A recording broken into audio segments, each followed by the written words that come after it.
خود ملا، انہی کے صدقے سے ہمیں سب کچھ ملا ہے۔ سیدنا صدیق اکبر رضی اللہ تعالی عنہ نے جب خلافت سنبھالی تو آپ نے دین اسلام کی حفاظت فرمائی۔ نبی پاک صاحب اللہ صلی اللہ علیہ وسلم کو اس بات کا علم تھا، آپ فراست کی نظر سے دیکھ رہے تھے کہ میرے وصال کے بعد جو اس دین اسلام کو سہارا دینے والی ہستی ہے وہ سیدنا صدیق اکبر رضی اللہ تعالی عنہ ہے۔ نبی پاک صاحب اللہ صلی اللہ علیہ وسلم کا جب وصال ہوا تو صحابہ پریشان ہو گئے، رونا شروع ہو گئے، اور بعض صحابہ یہ کہنا شروع ہو گئے کہ اب ہمارا اس دنیا کے اندر زندہ رہنے کا کوئی مقصد نہیں ہے۔ بلکہ حضرت عمر فاروق کے بارے میں آتا ہے کہ اگر کسی نے کہا کہ نبی پاک صاحب اللہ صلی اللہ علیہ وسلم اس دنیا سے پردہ فرما کے تو میں اس کی گردن اتار دوں گا۔ آپ نے ایسے معاملات کو ٹیکل کیا، صحابہ کا سہارا دیا، اور نبی پاک صاحب اللہ صلی اللہ علیہ وسلم کے وصال کے فوراً بعد دشمن جو تھے، کفار جو تھے، وہ بڑے خوش ہوئے اور انہوں نے تہیہ کر دیا تھا، انہوں نے ٹھان لی تھی کہ اب اسلام کا نام و نشان نہیں باقی رہے گا، اسلام کو اب ہم ختم کر دیں گے۔ کچھ لوگ جو اسلام کی پاور دیکھ کر نبی پاک صاحب اللہ صلی اللہ علیہ وسلم کے دور میں ڈر کی وجہ سے، دل کے اندر منافقت تھی، بظاہر انہوں نے کلمہ پڑھ لیا تھا، وہ لوگ، ان کا ایک گروپ تیار ہو گیا منافقین کا۔ کچھ لوگ ایسے تھے کہ جن کا مدعا یہ تھا کہ اسلام کے جو 5 ارکان ہیں، ہم 4 ارکان کو مانیں گے، ہمیں صرف زکوٰۃ کی رخصت عطا کی جائے، ہم زکوٰۃ نہیں دیں گے۔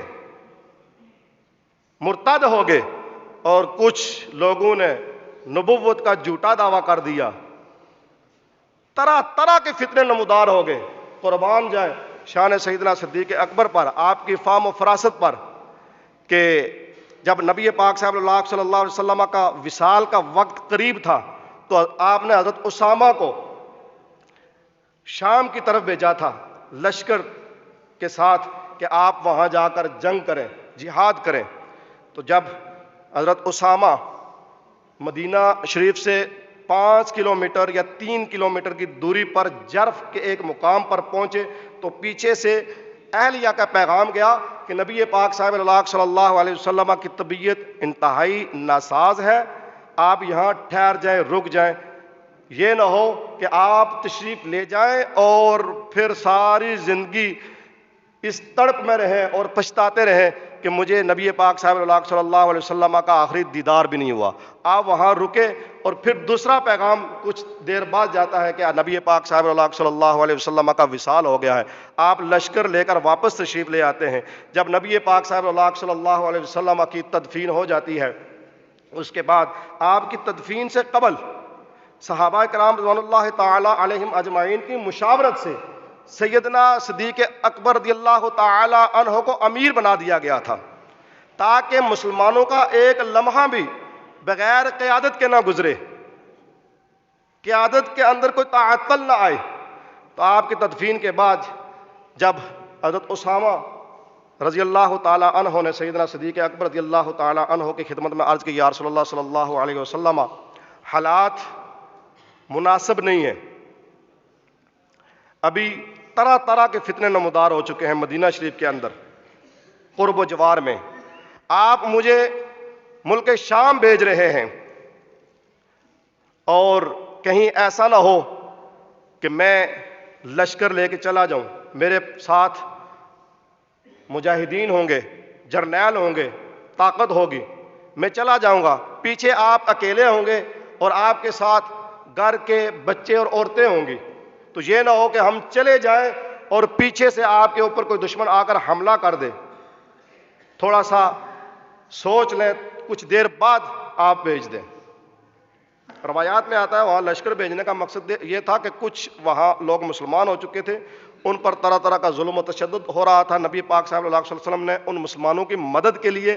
اور ان کافروں کو، وہاں حکومت کفار کی تھی، ان کو یہ پیغام دیا، یا تو دائرہ اسلام میں داخل ہو جاؤ یا ہم سے جنگ کرو، اور یہ کہہ کر آپ نے لشکر اسامہ کو روانہ کر دیا، انفذو جیش اسامہ، لشکر اسامہ کو روانہ آپ نے فرما دیا۔ اب حضرت اسامہ عرض کر رہے ہیں یا رسول سیدنا صدیق اکبر رضی اللہ تعالی عنہ سے کہ آپ تھوڑا وقت دیں، حالات مناسب نہیں ہیں۔ تو حضرت سیدنا صدیق اکبر رضی اللہ تعالیٰ عنہ نے فرمایا کہ ایک حکم ہے نبی پاک صاحب صلی اللہ علیہ وسلم کا کہ لشکر بھیج دو، ایک حکم ہوگا میرا کہ لشکر روک دو۔ میں کون ہوتا ہوں، میری کیا حیثیت ہے کہ میں نبی پاک صاحب صلی اللہ علیہ وسلم کے بھیجنے والے حکم کو روک دوں؟ نبی پاک صاحب صلی اللہ علیہ وسلم نے حکم فرمایا تھا کہ جاؤ، اب جانا پڑے گا۔ چنانچہ آپ کے اصرار پر صحابہ نے بھی کافی بحث تکرار کی کہ نہ بھیجیں، حالات مناسب نہیں ہیں، یہاں بڑے فتنے سار اٹھا چکے ہیں، آپ کی جان کو خطرہ ہے۔ آپ نے کہا کہ میری جان کو اگر چیلیں کوے آ کر نوچ لیں تو میں یہ برداشت کر لوں گا،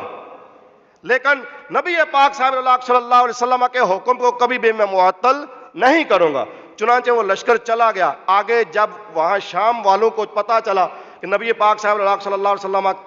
کا وصال ہو چکا ہے، وہ جشن منا رہے ہیں اور جشن کے اندر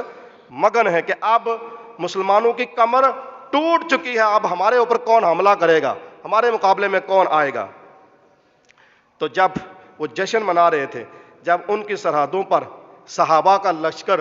حضرت اسامہ کی قیادت میں نمودار ہوا تو وہ پریشان ہو گئے، گھبرا گئے، بوکھلاہٹ کا شکار ہو گئے اور اپنے اسلحہ جو تھا ان کے پاس جو تلواریں تھیں وہ ڈال دیں اور مسلمانوں کو فتح نصیب ہوئی۔ اور ان کفار نے کہا کہ جن کا نبی اس دنیا سے چلا گیا ہے